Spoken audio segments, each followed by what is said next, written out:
Annyeonghaseyo, my name is Katie and it has been such a long time. I've been crazy busy with school, but I'm finally back with my top 5 dramas of 2016 video. These are all dramas that came out in 2016, not ones that are still ongoing, like Goblin. These are all ones that came out in 2016 and were completed in 2016, and I've watched all of them in full. This will be spoiler free, so feel free to watch even if you haven't seen all these dramas, and I know you may not agree with my list. These are just my personal 5 favorite dramas of 2016, plus one honorable mention, which I will get to right now actually. So I'm going to start off with the honorable mention, and that would be Signal. Now the only reason why this is an honorable mention and not actually on the list is because I have not finished it yet. I didn't actually watch it while it was airing, and I've been watching it this past December, and I just didn't get around to finishing it yet. I don't feel like I can put it on the list without having fully watched it yet. However, I will say that it is fantastic. It's about a police force that solves cold cases in Korea using a magical walkie-talkie that lets them talk to a policeman back in the past. So it's kind of like the movie Frequency, the American movie, or the TV show. It's now a TV show. And also kind of like the anime Erased, but it's very good. I'm really enjoying it, and it would definitely be on this list if I had finished it, which I haven't. So it's not the show's fault, it's my fault. Now to the actual list, I'm going to start off with Marriage Contract, starring Lee Jin and Louie. Louie is an idol actress. I've kind of seen her in some other stuff, but I wasn't super impressed with her acting, so I wasn't expecting to like Marriage Contract as much as I did. However, I really ended up enjoying it. It's a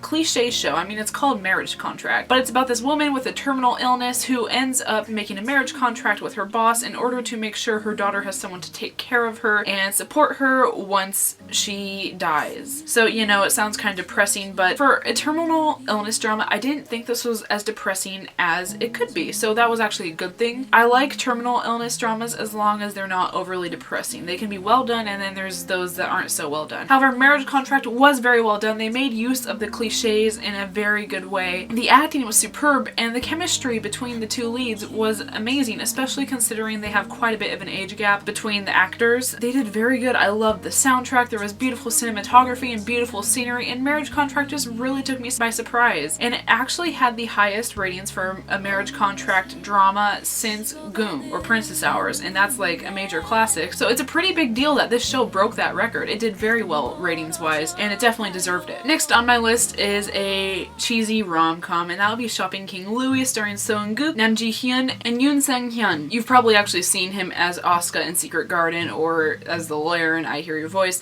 Anyway, Seo Eun-guk is one of my favorite Korean actors. He's adorable, he's very charismatic on screen, he can fit into just about any role, and he was just great in this show. Nam Ji-hyun really surprised me too, because I hadn't seen her in any shows. But Shopping King Louie was about a rich chaebol who lived in France. He's addicted to shopping, but he gets in an accident in Korea and loses his memory and ends up on the streets, where Nam Ji-hyun finds him while looking for her brother. So she takes him in thinking that he is the key to finding her brother, and of course he's just adorable and spends lots of money because he likes shopping and he acts like a little kid. This is like one of the most innocent dramas I've ever watched. Like, the innocence in the two main characters is like unbeatable. It's really great, and it's really nice having a drama where the chaebol is just totally nice. Like, he's a nice guy, he's very sweet, but the show was just really, really cute and really funny, just overall really enjoyable. It kind of took me by surprise because the description for the show didn't sound super appealing. I don't think it really gave enough credit to the show for what it is. Again, Seo Eun-guk was fabulous, and each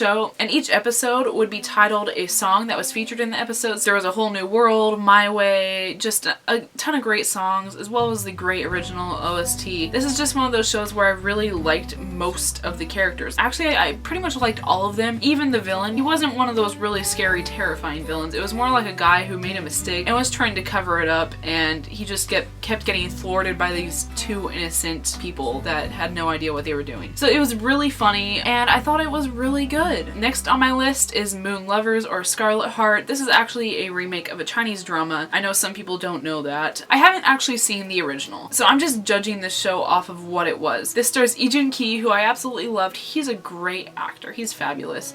And then IU, and it's about a woman who is from the 21st century, and she almost drowns, but because of some solar eclipse, she ends up in the Goryeo era, or like the original Korea before it was Joseon in South Korea. And she is like at the very beginning of the era when there's like wars and a fight over the throne. I mean, granted, there's like always a fight over the throne, but she ends up meeting all these princes, like 14 of them. But since she's from the future, she gets these visions and she kind of knows how history plays out, so she's trying to figure out who is this brutal, murderous, bloody king that they know in history. She's trying to figure out which one of the princes is Gwangjang and hopefully stop him from being bloody, murderous leader. Of course, everything is super complicated. It's more complicated than that. It's crazy. This is one of those shows that like starts out pretty light. I'm as light as it can get. But towards the end, there was like 1 or 2 character deaths per episode. There's like this one song that was beautiful. It's called We'll Be Back. And it played during every character death. And whenever that song started playing, I'm like, oh great, someone's gonna die. It was actually very sad. I don't think I cried during this show, but it was pretty brutal at times. However, I did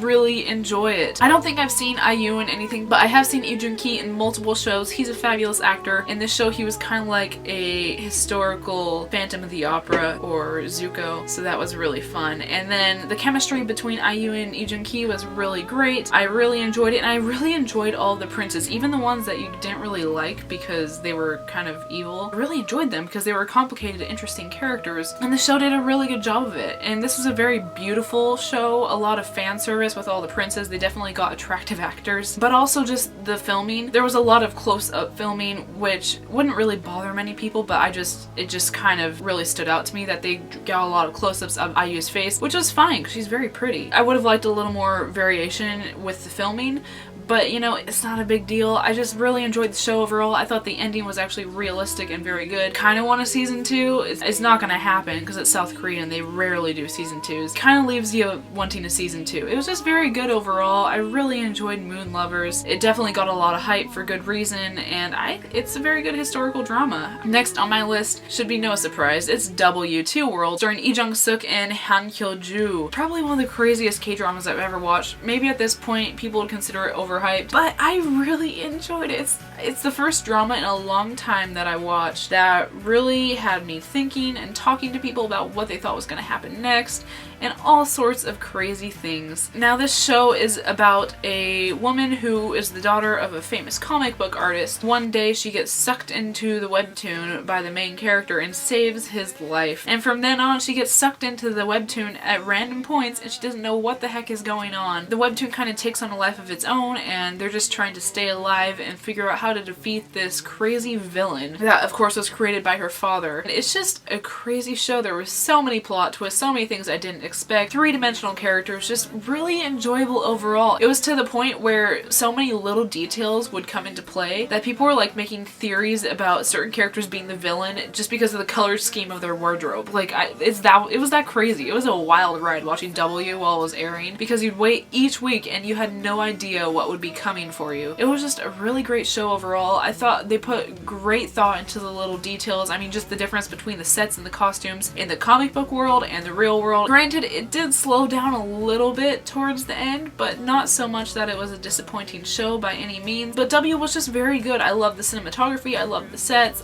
the story was great, and the soundtrack was really great. Overall, it was just a very solid drama. Definitely one that took this year by storm. And last but not least on my list is a slightly underrated drama, and that would be Age of Youth, starring Han Ye-ri, Park Eun-bin, Ru Hwa-young, Han Seong-yeon, and Park Hae-soo. This was a beautiful drama that totally took me by surprise because it's about 5 girls living together. They're all college girls, and it's basically just a slice of life drama about their problems, about their developments, their friendship, and their other relationships and the struggles they face while trying to go through life. It was so good. So good. I loved each of these 5 girls. The actresses were great, and Age of Youth was amazing. Definitely a drama I would recommend to everyone. It's one of my favorite dramas of all time, and it's really one of a kind. streamlined, and I loved the way the relationships between the girls were written. There was no pettiness, no fights. It wasn't what you would expect from a show with a main female cast. Like, when I think of a show with a main female cast, I expect there to be a lot of the stereotypical pettiness and just snobbery, which is a bad stereotype, but it exists. But there was none of that. It was really good. Like, even when these girls would disagree with each other, when they'd not get along, there were still scenes that showed us they were still friends no matter what. And I really appreciated that. I love their relationships with other people. They all had some sort of romantic problem or relationship or interaction in the show, which was really interesting because each girl had a very different personality and lifestyle, and it was just a very well done show and one I would highly recommend. I have done a review on it. I would suggest go watching that if you want to learn more, but Age of Youth was just so outstanding.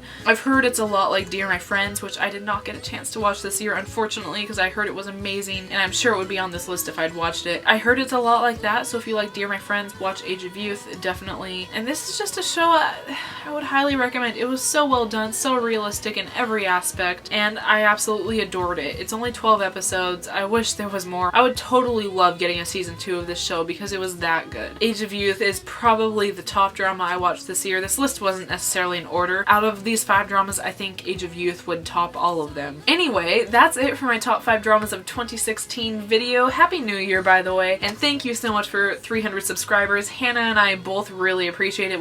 We hit 300 on New Year's Eve. We really appreciate you guys all subscribing, and we love getting the nice comments and messages. We're just really glad to be able to help you out with K-pop and K-drama related stuff, and we hope to be able to get out more videos soon. This past quarter was kind of crazy, and actually this month, for me at least, is going to be kind of busy, but I don't know about Hannah. She may get some more videos out soon. Anyway, if you want to know more about any of the dramas I talked about, I've actually reviewed Marriage Contract, W, and Age of Youth. I didn't get around to reviewing Shopping King Louie or Moon Lovers, which may still happen, but at this point I do not have reviews for them. If you want to see my top 5 dramas of 2015 video, be sure to check that out in the description. Make sure to give this video a big thumbs up. Don't forget to comment. Let me know what your top 5 dramas of 2016 were. I'd be like really interested to know because it's really cool to see what other people watched and enjoyed this year. So let me know in the comments, and I will see you soon. Annyeong!